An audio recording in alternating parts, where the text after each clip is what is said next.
यह कथा उस काल की है जब धर्म और अधर्म के बीच घोर संघर्ष चल रहा था।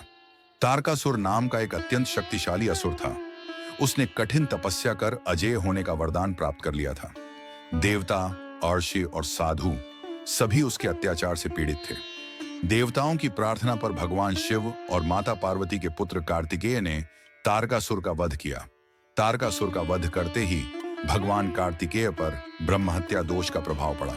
यद्यपि यह वध धर्म की रक्षा के लिए था, फिर भी शास्त्रों के अनुसार दोष से मुक्ति हेतु तपस्या और प्रायश्चित आवश्यक था।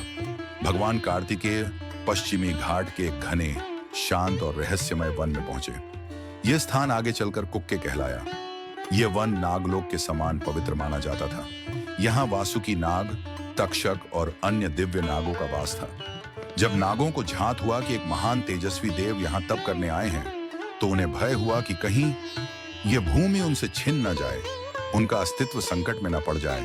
तब वासुकी नाग स्वयं भगवान कार्तिकेय के सामने उपस्थित हुए और विनम्र भाव से बोले, हे देव सेनापति, यह भूमि हमारी माता समान है, कृपया हमें यहाँ से वंचित न करें।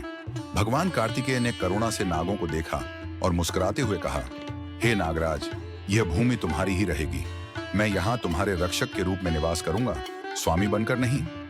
उन्होंने यह भी कहा, जो भी मानव नाग दोष, सर्प भय या जीवन की अदृश्य बाधाओं से पीड़ित होगा, वह यहाँ आकर शांति पाएगा।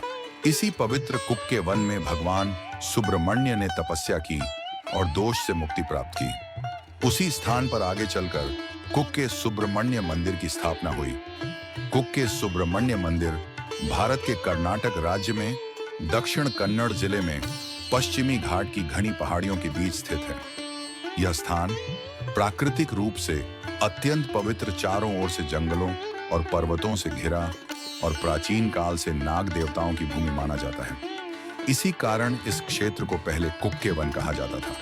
इस मंदिर में पहले नाग देवता की पूजा होती है, फिर भगवान सुब्रमण्य की। यहाँ विशेष रूप से सर्प दोष, काल सर्प दोष और पितृ दोष की शांति कराई जाती है। आज भी मान्यता है कि यहाँ की गई प्रार्थना केवल ग्रह दोष नहीं, बल्कि मन के भय और कर्मों के बंधन भी खोल देती है।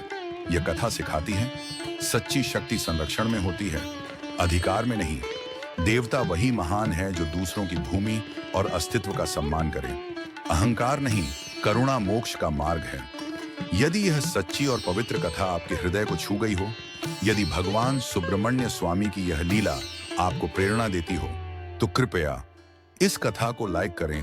ऐसे ही धार्मिक और सच्ची कथाओं के लिए हमारे चैनल को सब्सक्राइब करें।